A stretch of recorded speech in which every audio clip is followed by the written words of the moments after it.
अच्छा जी, हमने पढ़ा था डेटा की टाइप्स और उसमें हमने प्रिमिटिव पढ़ा था, नॉन प्रिमिटिव पढ़ा था। तो हमारे पास है मर्जिंग। मर्जिंग क्या होता है? आप जब एक डेटा की फ़ाइल को दूसरी डेटा की फ़ाइल में मर्ज कर देना, तो उसका डेटा उठा के एक ही सिंगल फाइल बना देना, उसको आप क्या कहते हैं? मर्ज करना, कंबाइन करना।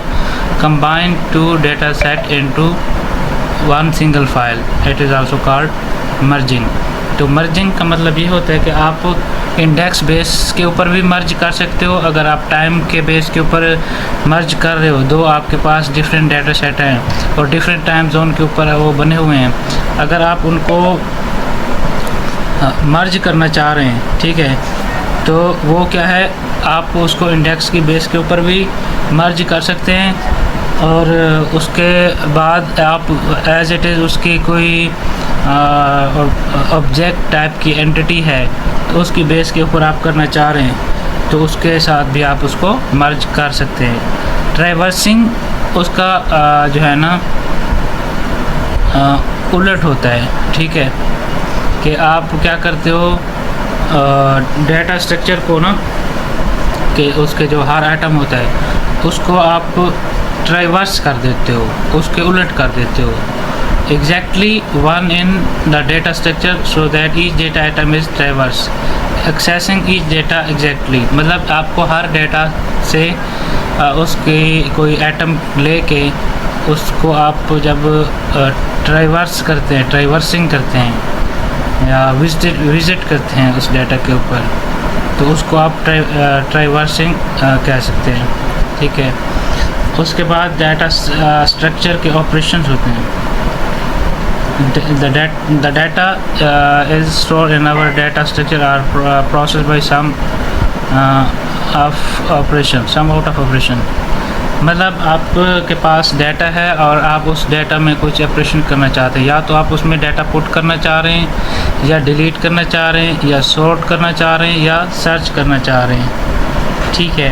इंसर्टिंग होता है कि आप कोई न्यू डाटा या कोई न्यू एंटिटी पॉइंट अपने डाटा के अंदर ऐड करना चाह रहे हैं, तो फिर आप इंसर्ट की हेल्प से पाइथन के अंदर वो वाली वैल्यू या वो वाला डाटा ऐड कर सकते हैं। डिलीटिंग क्या होता है कि आप अपना कोई सी वैल्यू को, किसी कॉलम के डाटा को या रो के डाटा को आप क्या है उसमें डिलीट कर सकते हैं। जब हम क्यू पढ़ेंगे ना, क्यू और या स्टैक, तो उसमें आप क्या है उसमें आप इंसर्ट डिलीट डाटा करते हैं और इस तरह से एक सीक्वेंस वाइज वो डाटा आगे पीछे होता रहता है।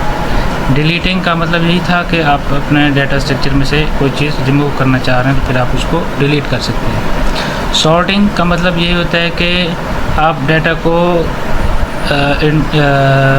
इंक्रीजिंग या डिक्रीजिंग ऑर्डर में अपना सॉर्ट कर सकते हैं, हाई से लो, लो से हाई में उसको कर सकते हैं। सर्चिंग का मतलब ये होता है आप डाटा स्ट्रक्चर के अंदर उसकी लोकेशन को सर्च कर सकते हैं कि कौन सा डाटा आपके किस इंडेक्स के ऊपर पड़ा हुआ है, ठीक है।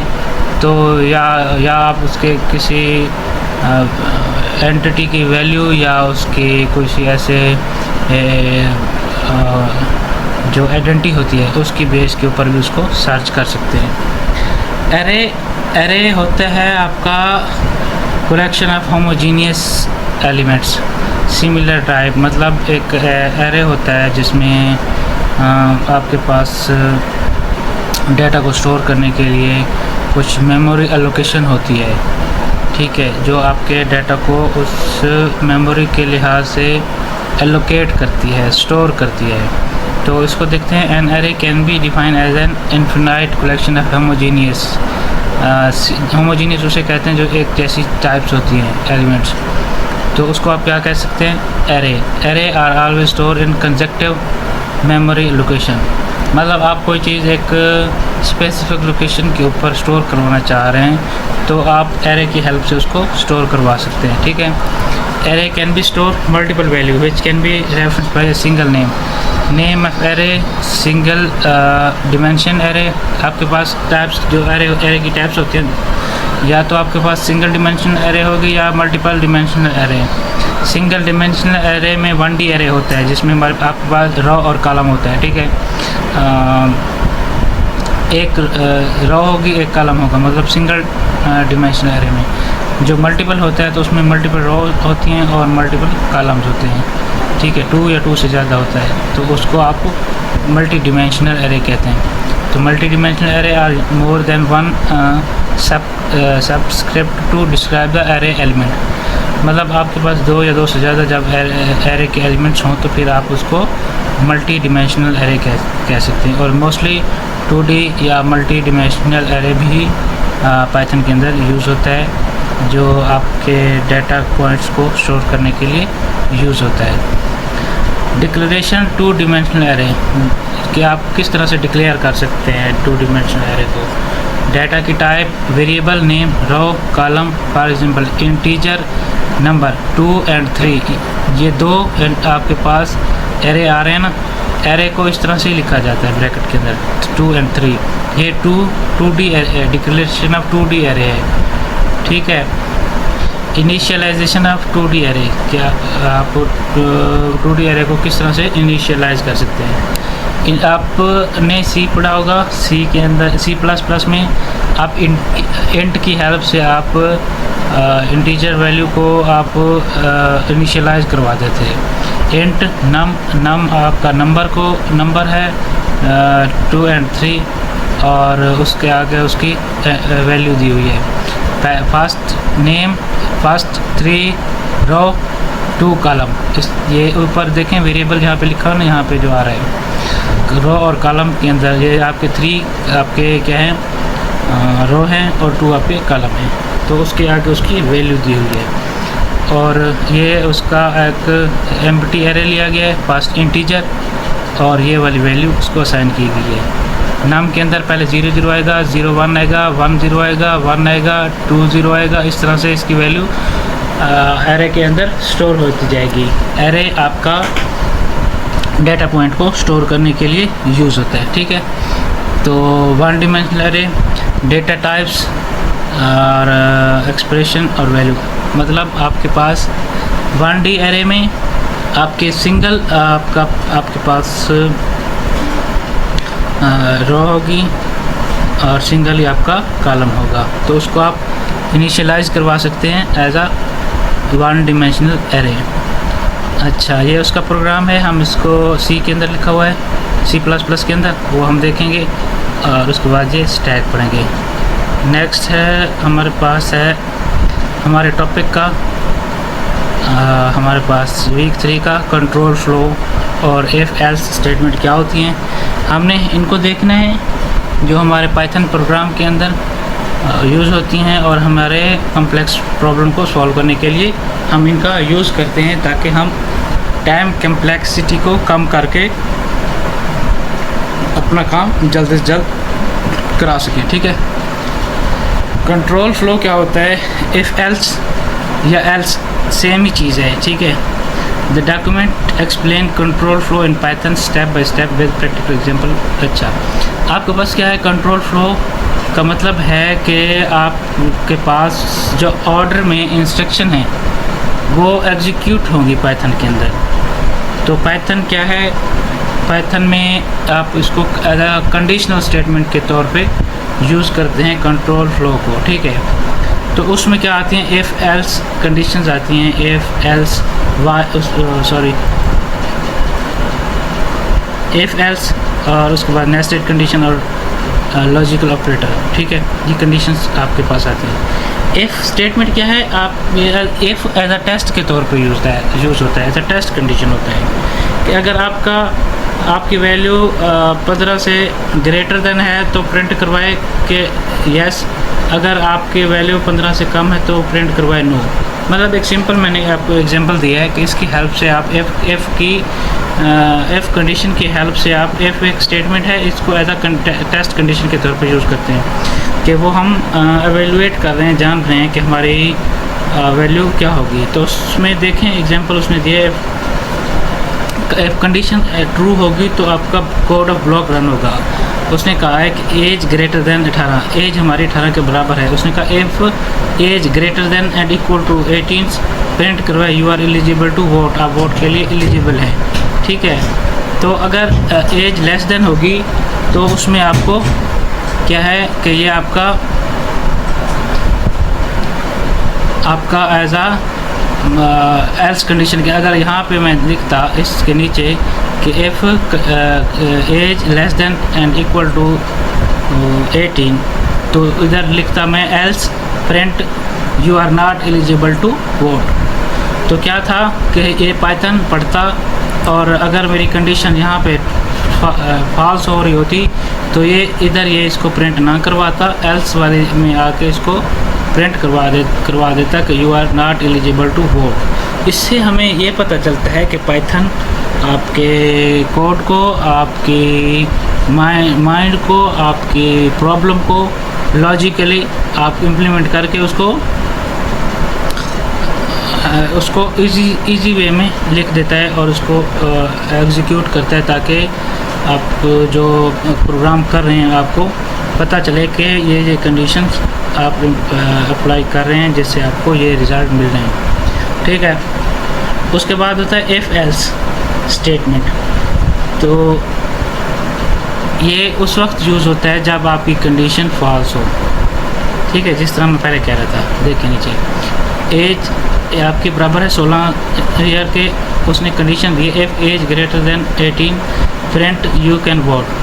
अगर आपकी एज आपके इससे पहले यहाँ से कोड आएगा तो पाइथन चेक करेगा age is equal to 16 year, उसके बाद यहाँ पे आ जाएगा इस कोड के अंदर, कोड ऑफ ब्लॉक के अंदर if age greater than and equal to 18, तो अगर एज आपकी 18 से अबव है तो वो प्रिंट करे। अब ये इसको प्रिंट नहीं करेगा क्योंकि एज दी हुई है 16 ईयर, तो वो एल्स कंडीशन में आ जाएगा और प्रिंट करेगा यू कैन नॉट वोट, आप वोट नहीं दे सकते। मतलब अगर आपकी एज 16 साल है तो आप वोट नहीं दे सकते, और कोड क्या करेगा, ये चेक करेगा एज है 18 से ऊपर और हमारे ये कंडीशन दी हुई है और हमने एज दी थी 16 साल, तो एल्स के ऊपर आ जाएगा और प्रिंट कर देगा कि आप इसको प्रिंट नहीं करा सकते। उसके बाद है इफ़ एल्फ या एल्स स्टेटमेंट। एल्फ या एल्स सेम ही चीज़ है। एल्फ की जगह आप एल्फ भी लिख सकते हैं और एल्फ की जगह एल्स भी। Elif is used when we have a multiple condition, जब आपके पास बहुत सारी कंडीशन है। उसने कहा है कि स्टूडेंट्स के मार्क्स हैं 75, उसने कहा है कंडीशन दी है कि if marks greater than and equal to 90, अगर 90 से अबव हो तो प्रिंट करवाए ए प्लस ग्रेड आए हैं, कंडीशन है तो वो चेक करेगा। उसके बाद एल्फ कहा है कि अगर मार्क्स उसके 80 से अबव हैं तो ए प्रिंट करवाएं। उसके बाद elif marks greater than equal to 70 से हैं तो फिर बी प्रिंट करवाएं। अगर नहीं है इनमें से एल्स तो प्रिंट करवा दे फेल, कि ये फेल है। तो जब आपके पास मल्टीपल कंडीशंस होंगी ना, तो आप एल्फ का यूज़ करके अपनी स्टेटमेंट को सेटिस्फाई कर सकते हैं और आपको उसको अपने प्रॉब्लम को एवेलुएट कर सकते हैं कि हमारी इन कंडीशंस बेस्ड जो भी प्रॉब्लम्स होते हैं ना, उनको आप उसको ईज़िली सॉल्व कर सकते हैं। रियल लाइफ प्रैक्टिकल एग्जांपल में उसने कहा है कि यूज़र नेम दिया हुआ है, इस सिंपल लॉगिन सिस्टम एग्जांपल बनाई है कि आपका यूज़र नेम है और पासवर्ड है। ठीक है, इनपुट यूज़र, उसने कहा है कि इनपुट आप कंप्यूटर आप यूज़र हैं, ये आपका एज आ वेरिएबल यूज़ हुआ है और ये आपका इनपुट फंक्शन है, और आप इनपुट आपका नेम करवाएगा फिर पासवर्ड करवाएगा। उसने नीचे कंडीशन दी है इफ़ यूज़र इनपुट यूज़र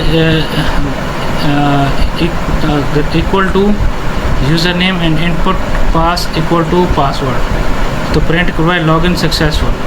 ठीक है, मतलब यूज़र इनपुट यूज़र और इनपुट पास, यूज़र का नेम और पासवर्ड ऑलरेडी ये असाइन है। ठीक है, अगर ये दोनों आपके पास ट्रू हैं, बराबर हैं, तो आप उसको प्रिंट करवा दो login successful. As otherwise input print invalid credential, कि उसके बाद अगर आप एडमन लिखते हैं यूज़र की जगह, कोई मिस्टेक करते हैं एडमन के स्पेलिंग मिस्टेक कर देते हैं या पासवर्ड मिस्टेक कर देते हैं, तो फिर वो एल्स के ऊपर आ जाएगा और इसको प्रिंट करवा देगा। ठीक है, और उसके बाद हमारे पास मैं इसको थोड़ा सा रिवाइज कराता हूँ कि